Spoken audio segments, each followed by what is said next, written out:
Inverse trigonometric function. इससे पहले inverse function हमने डिफाइन किया था, अगर f a से b तक कोई फंक्शन है तो इसका इनवर्स हम डिफाइन करते हैं f इनवर्स जो b से a तक डिफाइंड होता है। आपको एक बात याद होगी, f इनवर्स कब एग्जिस्ट करता है? You know very well f inverse exists if and only if f is bijective। यानी कि अगर किसी फंक्शन का आपको इनवर्स निकालना है या पता करना है कि उसका इनवर्स एग्जिस्ट करेगा या नहीं करेगा, उस फंक्शन का बाइजेक्टिव होना जरूरी है। अब देखिए हम आते हैं साइन फंक्शन पे। सबसे पहले साइन देखिए, we defined sine from r to r। Sine r से r तक डिफाइंड है।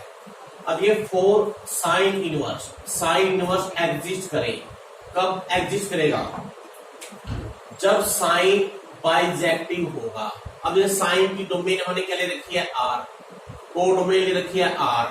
हम जानते हैं जो रेंज होती है साइन की, रेंज ऑफ साइन वो होती है -1 से 1 तक। अगर मैं को डोमेन इसकी -1 से 1 तक ले लूं तो इसका meaning sine become onto, sine onto बढ़ जाएगा। लेकिन हमको बनाना है बाइजेक्टिव। बाइजेक्टिव कब बनेगा? अगर मैं इस r की बजाय ऐसी डोमेन ले लूं जहां पर फंक्शन 1 हो जाए। इस पूरे r में फंक्शन 1 नहीं है। 1 क्यों नहीं है? क्योंकि आप जानते हो साइन 0 की वैल्यू एंड साइन पाई की वैल्यू दोनों 0 होते हैं। इनिशियली इसका मीनिंग क्या होगा? Sine is not 1 in r। अब इसको 1 कैसे बनाएं? 1 बनाने से पहले आप इसका एक ग्राफ देखिए। आप जानते हो साइन का जो ग्राफ होता है वो ऐसे आएगा, that is the graph of sine function. 0 यहां होती है π/2, पाई 3 π/2, 2π -π/2 -π -3π/2 एंड सो। ये आपका साइन एक्स का ग्राफ है। We know the graph of, ये जो ग्राफ है ये साइन एक्स का है, एक्स। ये वैल्यू आपकी 1, यहां माइनस। अब देखिए सीधी रेंज हम क्या चाहते हैं? 1 हो जाए। 1 कब होता है ग्राफिकली? अगर हम एक्स एक्सिस से कोई भी लाइन पैरेलल करें, कोई भी लाइन पैरेलल डाल दें कहीं पर भी, अगर वो उस ग्राफ को एक ही पॉइंट पर काटे, वहां तक फंक्शन 1 होता है।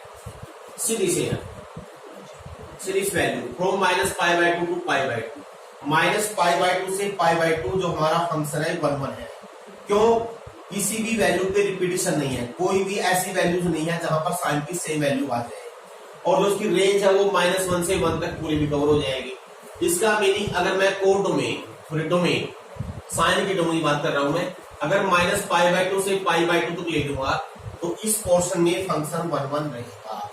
सिमिलरली अगर मैं π/2 से 3π/2 ले तब भी सेम 1 रहेगा, या -3π/2 से -π/2, यानी ये -π/2 से π/2 को बेस मानते हुए इसमें पाई ऐड करते रहो या पाई सब्ट्रैक्ट करते रहो, हर जगह साइन 1 होगा। लेकिन क्योंकि हमने साइन इनवर्स डिफाइन करना है तो उसके लिए हम इन सब में से एक ही वैल्यू लेंगे, और सबसे जो लिस्ट वैल्यू है वो ये है, इसको बोलते हैं प्रिंसिपल ब्रांच। इसकी प्रिंसिपल ब्रांच है साइन एक्स की। इसका मीनिंग अगर हम साइन को रीडिफाइन करें, अगर मैं साइन को रीडिफाइन करूं -π/2 से लेकर -1 से 1 तक, अब ये फंक्शन जो है आपका बाइजेक्टिव बन जाएगा। इसका मीनिंग अगर हम अब इसका इनवर्स डिफाइन कर देते हैं और वो इनवर्स डिफाइन हो जाएगा -1 से 1 तक टू -π/2 से π/2।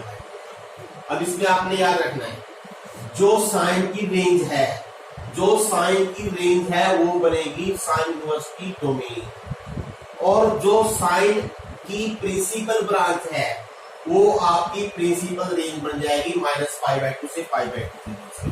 अब इसका मोटा मोटा मीनिंग ये है, अगर आपसे कोई पूछ ले साइन इनवर्स 1/2 की वैल्यू निकालनी है। अब हमारे पास वैसे तो ऐसी बहुत सारी वैल्यूज है जहां साइन का मान 1/2 होता है। अब इसका मीनिंग क्या होता है, अगर मैं इसको थीटा मान लूं, भाई ऐसे कौन कौन से एंगल है अगर यहाँ साइन थीटा की वैल्यू लिखें ये 1/2 आ जाएगी।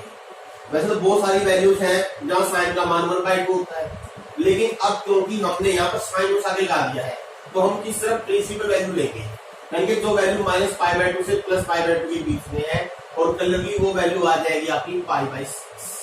तो इस तरह से हम साइन का इनवर्स फंक्शन डिफाइन कर सकते हैं। Similarly in the same way, इसी तरह से हम cos inverse, tan inverse, सीकेंड, cosecant और कोट इन सबका इनवर्स भी डिफाइन करेंगे। अभी आते हैं कोस पे। अगेन हियर कोस अगर हम r से r तक डिफाइन करते हैं, अब ये बाइजेक्टिव नहीं है, इज नॉट बाइजेक्टिव। इसका मीनिंग मैंने इसको बाइजेक्टिव बनाने के लिए पहले तो उसकी कोडोमेन रिडिफाइन करनी पड़ेगी। मैं कोडोमेन लेता हूं -1 से 1 तक, जो कोस की रेंज होती है। ऑटोमेटिकली अगर कोस की रेंज ही कोडोमेन ले ली है उल्टू हो गया। और लेकिन अब यहाँ पर जो प्रिंसिपल ब्रांच है वो क्या बनेगी, वो भी हम ग्राफ से देखेंगे। अगर आप इसका ग्राफ देखो कोस एक्स का, आपको याद होगा कोस एक्स का ग्राफ ऐसा आता है, ये है 0 से 2π के बीच, यहाँ होता है π/2, ये वैल्यू होगी -1, यहाँ होता है पाई, ये 2π से है। देखिए 0 से π, देखिए 0 से π के बीच क्लियरली जो हमारा फंक्शन है ये 1 है। क्यों 1 है, किसी भी दो वैल्यूज पर y के सेम वैल्यू, कोस की दो वैल्यू सेम नहीं आएगी और पूरी जो रेंज कवर होगी। इसका मीनिंग अगर मैं 0 से π तक की ब्रांच लेता हूं, यानी कोस की वैल्यू 0 से π तक डिफाइन करूं, किसी भी दो वैल्यूज पर कोस के सेम मान नहीं आएंगे, इसलिए इसके बीच में कोस क्या है 1 है। या अगर मैं π से 2π लूं, या इधर अगर मैं -π से 0 लूं, या 2π से 3π एंड सो, यानी पाई ऐड करते हो या पाई सब्ट्रैक्ट करते रहो, you get so many branches. लेकिन जो पहली जो ब्रांच निकाली है ये जो 0 के ओरिजिन पे लगती हुई है, इसको बोलते हैं प्रिंसिपल ब्रांच। हम यही ब्रांच लेंगे। इसका मीनिंग कोस की जो प्रिंसिपल ब्रांच है वो बढ़ गई 0 से π। इसका मीनिंग अगर हम कोस इनवर्स अगर डिफाइन करेंगे अब, उसकी जो डोमेन होगी वो -1 से 1 बन जाएगी, और जो प्रिंसिपल रेंज बोलते हैं इसको प्रिंसिपल ब्रांच बोलते हैं, वो 0 से π बन जाएगी। यानी कि अगर आपको कोई पूछ ले what is the value of cos inverse -1/2, तो इसका मीनिंग क्या होगा, अगर आपको थीटा मान ले तो इसका मीनिंग कोस थीटा की वैल्यू होगी -1/2। बहुत सारी वैल्यू बन जाएगी, लेकिन आगे कोस इनवर्स लगा रखा है, इसलिए हम इसकी 0 से π के बीच में वैल्यू लिखेंगे। कैसे लिखेंगे, देखिए माइनस पहले 1/2 कोस कहाँ होता है, ये होता है π/3 पर।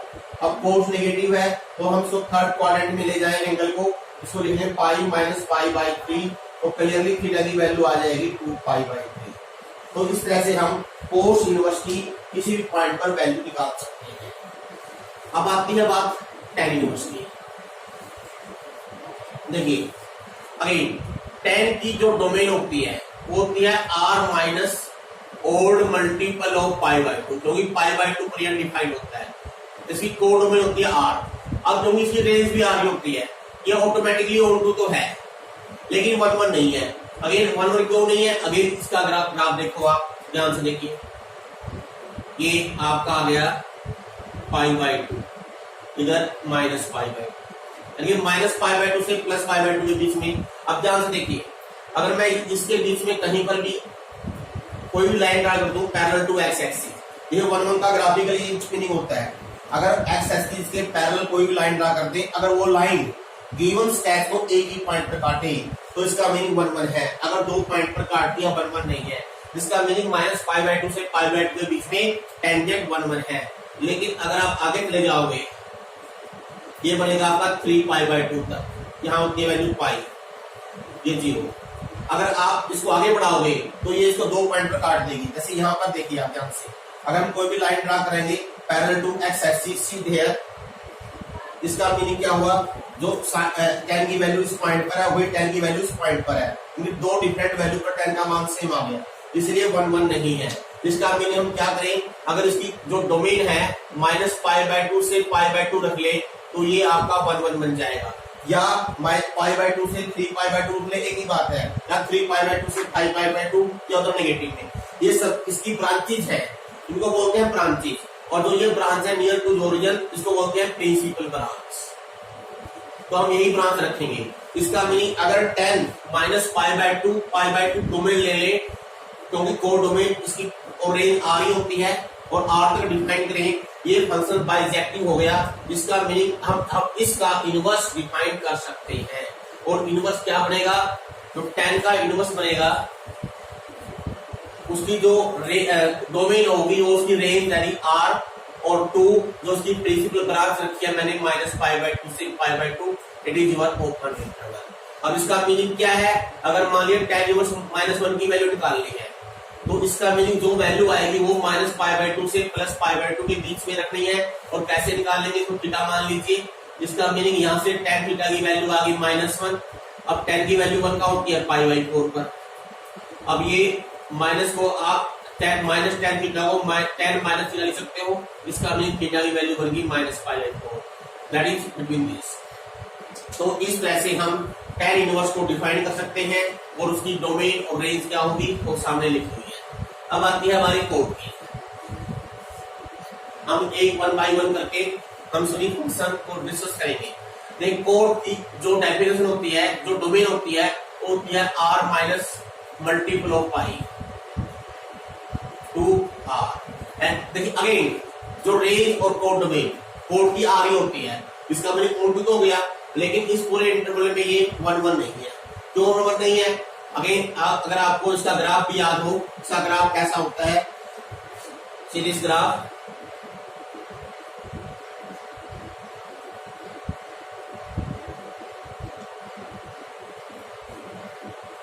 दैट इज पाई, ये 0, ये हो गया हमारा 0 से पाई के बीच में।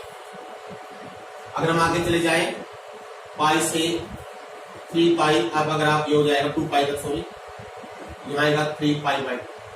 अब सी है। अब अगर आप ध्यान से देखिए, अगर मैं ये पूरा ग्राफ ले लूं और लाइन ड्रा कर दूं parallel to x axis, clearly अगर दोनों लेते हैं तो ये 1 1 नहीं है।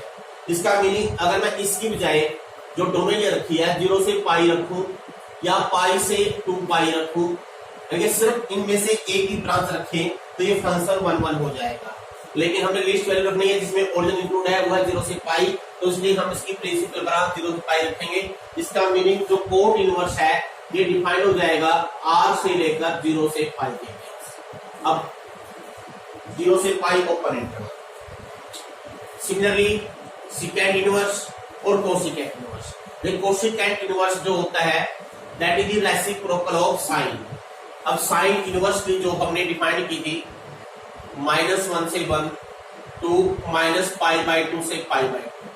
अब ऑब्वियसली आपको ये पता ही है, अगर -1 से 1 साइन इनवर्स की रेंज डोमेन है, कोसिकेंट इनवर्स की होती है -1 से लेकर -1 यूनियन 1 से इन्फिनिटी। इसकी रेंज सेम वही रहेगी, प्रिंसिपल ब्रांच वही रहेगी जो साइन इनवर्स की है, बट इसमें से हम 0 एक्सक्लूड कर देंगे क्योंकि 0 पे कोसिकेंट अनडिफाइंड होता है।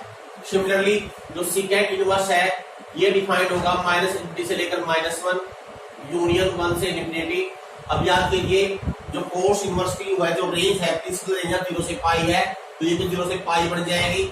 अब क्योंकि सिकेंट π/2 अनडिफाइंड होता है -π/2। अब पूरा कंक्लूजन देखिए, सी है हम दो बातों के बारे में बात करेंगे, चाहे कोई भी इनवर्स ट्रिग्नोमेट्रिक फंक्शन हो,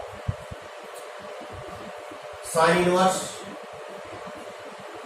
cosecant inverse, tan inverse. Here cos inverse, secant inverse, cot inverse. जो डोमेन है इसकी डोमेन होती है -1 से 1, इसकी होती है लेस देन इक्वल टू -1 और greater than equal to 1 domain.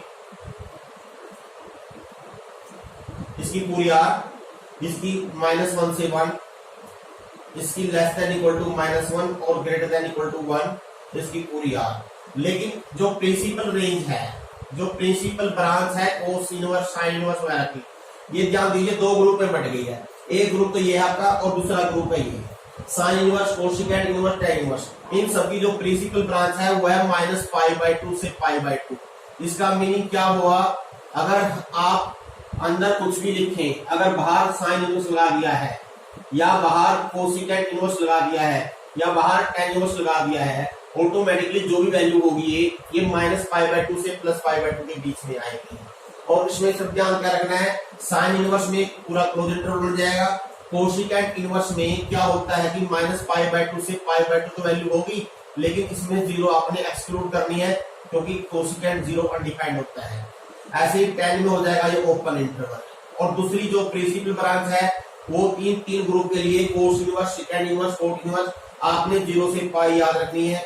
ये यहाँ पर क्लोज इंटरवल है, इसमें क्लोज इंटरवल 0 से π तो होगा, लेकिन π/2 एक्सक्लूड हो जाएगा और ये हो जाएगा ओपन इंटरवल। इसका बेसिक यही है, जब भी आपको आगे साइन इनवर्स, कोसेकेंट इनवर्स या tan इनवर्स लगा दे, जो वैल्यू आएगी हमेशा -π/2 से +π/2 के बीच में आएगी। अगर cos inverse, second inverse, cot inverse लगा दे, वैल्यू जो 0 से π के बीच में आएगी। अब इसमें एक और देखो कंक्लूजन, अगर साइन इनवर्स है या कोस इनवर्स है या सेकेंड इनवर्स है, अगर ये वैल्यू पॉजिटिव है, ध्यान दीजिए, तो जो एंगल होगा वो हमेशा फर्स्ट क्वाड्रेंट में आएगा, यानी कि जो आंसर आएगा सामने वो आपका हमेशा 0 से π/2 के बीच में आएगा। चाहे आप कुछ भी लिखिए आगे, चाहे साइन इनवर्स हो, चाहे कोस इनवर्स हो, चाहे कोई भी ट्रिग्नोमेट्री हो। लेकिन अगर नेगेटिव है तो दो ग्रुप बना लेते हैं, sign inverse, cosecant inverse, tan inverse. अगर अंदर एंगल नेगेटिव है तो वैल्यू नेगेटिव है तो जो एंगल होगा, सामने जो आंसर आएगा, जो इमेज आएगी, वो -π/2 से 0 के बीच में आएगी, नेगेटिव एंगल हो जाएगा। जैसे मान लीजिए आपसे कोई कहते हैं कोसेकेंट इनवर्स -2 की वैल्यू लिखिए, तो उसका कैसे लिखोगे आप, अगर हम थीटा मान लें, इसका मीनिंग क्या होगा, कोसेकेंट थीटा हो गया -2। अब ये पहले कोसेकेंट 2 कहाँ होता है, आप जानते हो कोसेकेंट 2 की वैल्यू होती है π/6 पर। अब ये माइनस कैसे रिमूव करेंगे, माइनस क्योंकि एंगल माइनस बढ़ जाएगा, इसको लिखिए -π/6। इसका मीनिंग आप थीटा को -π/6 लिख सकते हैं, दैट द आंसर। ऐसे ही जो सेकंड ग्रुप है आपका कोस इनवर्स, चाहे सेकेंड इनवर्स और चाहे कोट इनवर्स हो, अगर इन तीनों में अंदर नेगेटिव वैल्यू रखी है तो एंगल बनेगा हमेशा सेकंड क्वाड्रेंट में बनेगा, π/2 से π के बीच में आपने लिखना है। कैसे, जैसे मैं एग्जांपल देता हूं, मान लीजिए कोस इनवर्स -√3/2 की वैल्यू निकालनी है, आपको थीटा मान लीजिए, इसका मीनिंग कोस थीटा की वैल्यू होगी -√3/2। सबसे पहले आपने √3/2 कोस कहाँ होता है, √3/2 कोस की वैल्यू π/6 पे होती है। अब ये एंगल रिमूव कैसे करना है, वैसे कोस नेगेटिव पता है कहाँ होता है आपको सेकंड और थर्ड क्वाड्रेंट में होता है, लेकिन हमको पाई से अधिक नहीं जाना है, उसको पाई तक रखना है। तो हम क्या करेंगे, पाई में से अगर सेकंड क्वाड्रेंट में जाना हो, बिल्कुल सिंपल तरीका है। अब लेकिन अगर फोर्थ में जाना है, लेकिन एंगल नेगेटिव बनाना है तो माइनस मल्टीप्लाई कर दीजिए, अगर सेकंड क्वाड्रेंट में जाना है तो पाई में से माइनस कर दीजिए। तो इसका मीनिंग थीटा की वैल्यू बन गई pi -5/6, that is equal to 5π/6। That is the rule to evaluate the value of inverse trigonometric function, चाहे कुछ भी दे रखी हो। अब इसमें एक चीज ध्यान रखिए आप लोग, साइन ऑफ साइन इनवर्स ये हमेशा x होगा, क्योंकि ऑब्वियसली जो यहाँ x लिखा जाएगा ये हमेशा इसकी डोमेन में लिखा जाएगा, क्योंकि तो x की वैल्यू होगी -1 से 1 होगी। सिमिलरली चाहे कोस लगा दें, यहाँ तक कोस इनवर्स हो तब भी x ही होगा, यानी साइन साइन इनवर्स x या कोस कोस इनवर्स x होगा व्हेन x बिलोंग टू -1 से 1। अगर आपको बाय चांस प्रूव करना पड़ जाए, इसको एक प्रूव करता हूं मैं, मान लीजिए आपने सिमिलरली बाकी 6 के लिए भी ऐसा ही होगा, सपोज इसको x प्रूव करना है तो आप क्या करोगे, साइन इनवर्स f को थीटा मान लीजिए, इसका मीनिंग ऑब्वियसली जो थीटा की वैल्यू है ये -π/2 से +π/2 के बीच में होगी, तो इसका मीनिंग x की वैल्यू क्या आ गई, साइन थीटा। अब क्या करना है आप लोगों ने, यहाँ पर थीटा की जगह साइन इनवर्स x देना है, तो x क्या बन गया, साइन ऑफ थीटा की जगह ये रख दीजिए, that is sine inverse x। That is proof of very simple proof. इस तरह से आप sine sine inverse x, cos cos inverse x बराबर x, tan of tan inverse x always x, cot cot inverse x always x, second second inverse x always x, क्योंकि ये function inverse function है दूसरे के। अब इनका अगर आप चाहो तो ग्राफ भी ड्रा कर सकते हो, साइन इनवर्स का ग्राफ ड्रा करना है, एक ग्राफ देखिए, पहले एक दो ग्राफ हम ड्रा करते हैं, बाकी आप कुछ ट्राई कर लेना। सपोज साइन इनवर्स का ग्राफ ड्रा करना है, सबसे आसान तरीका क्या है कि पहले आप साइन का ड्रा कर लीजिए। साइन का ग्राफ क्या होता है, अगर हम -π/2 से +π/2 के बीच में देखें, साइन का ग्राफ क्या होता है, -π/2 से π/2 के बीच में ये होता है, लाइक दिस होता है -π/2 से। क्यों, अगर आप आगे चलोगे ऐसा आएगा, यहाँ पाई बन जाएगा, यहाँ हो जाएगा 2π या 3π/2, इधर चलोगे तो ये हो जाएगा इधर -π एंड सो। तो इसका मीनिंग अब रोल चेंज हो गया है। अब x के अलोंग लेनी आपने वैल्यू -1 से +1, और इसके अलोंग लेनी आपने रेडियन के अंदर या डिग्री के अंदर एंगल ले सकते हो, आपकी मर्जी है।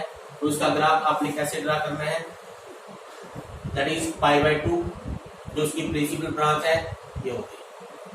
तो ग्राफ कैसा बनेगा, सी हियर, ये बन जाएगा यह π/2 -π/2 जो प्रिंसिपल ब्रांच है। अगर आगे बढ़ाना चाहो आप इसको आगे बढ़ा सकते हो, इसी वे में जाएगी तरफ, यहाँ जाएगा पाई और इधर नेगेटिव ऐसे चलेगा, ऐसे इधर बढ़ा सकते हो। इस तरह से आप सभी ग्राफ ड्रा कर सकते हो। सबसे इजी तरीका क्या है, पहले आप साइन का ग्राफ ड्रा कीजिए, फिर साइन इनवर्स का, कोस का ड्रा कीजिए, फिर कोस इनवर्स का। इस तरह से आप 1 बाई 1 ग्राफ ड्रा करके आप सभी ग्राफ ड्रा कर सकते हो। तो एक दो हम एग्जाम्पल लेके दिखाते हैं आपको, क्योंकि इसमें टाइम हमारे पास इतना शॉर्ट है, तो इसलिए हम एक दो एग्जाम्पल लेके दिखाएंगे आपको। जैसे ये एग्जाम्पल देखिए, सीरीज एग्जाम्पल,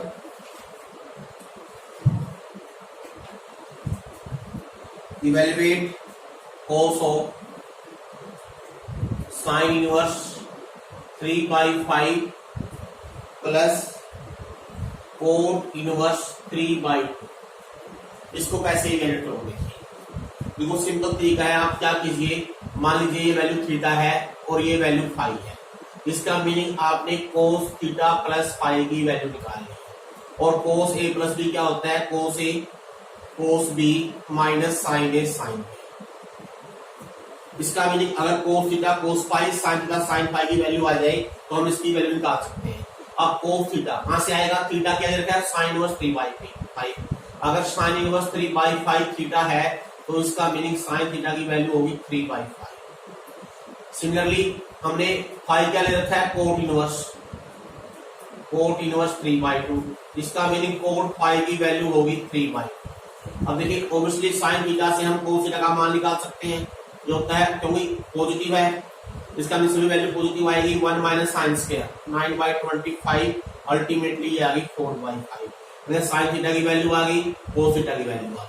अब हमारे पास कोट फाई है, कोट फाई से डायरेक्ट आइडेंटिटी होती है कोसिकेंट स्क्वायर फाई में और कोट फाई में, जो कि 1 प्लस कोट स्क्वायर। तो हम इससे पहले कोट स्क्वायर फाई का मान निकाल लेंगे, 9/4 13/4। तो कोसिकेंट फाई पॉजिटिव वैल्यू लेनी है तो ये आएगी √13/2। इसका मीनिंग साइन फाई की जो वैल्यू है वो होगी 2/√13। तो यहां से हम साइन कोस फाई का मान निकाल लेंगे √1 माइनस साइन स्क्वायर फाई, और आप ध्यान दीजिए ये आ जाएगा 3/√13। अब ये चारों वैल्यू पुट कर दीजिए, इसका मीनिंग इसकी वैल्यू क्या है, cos theta cos phi. Cos theta क्या है, कोस थीटा है हमारे पास 4/5 और कोस फाई क्या है हमारे पास 3/√13। अगर दोनों वैल्यू पुट करते हैं यहाँ पर तो ये वैल्यू हो जाएगी 12π/√13 minus now sine theta sine phi, sine की वैल्यू 3/5, साइन फाई की वैल्यू 2/√13। अगर दोनों वैल्यू पुट करते हैं ये आएगी 6/5/13। तो एग्जैक्ट आंसर आ गया 6/5/13, that is the value of this. इस तरह से आप बाकी जो वैल्यू आप चेक कीजिए। एंड आज के लिए बस इतना है।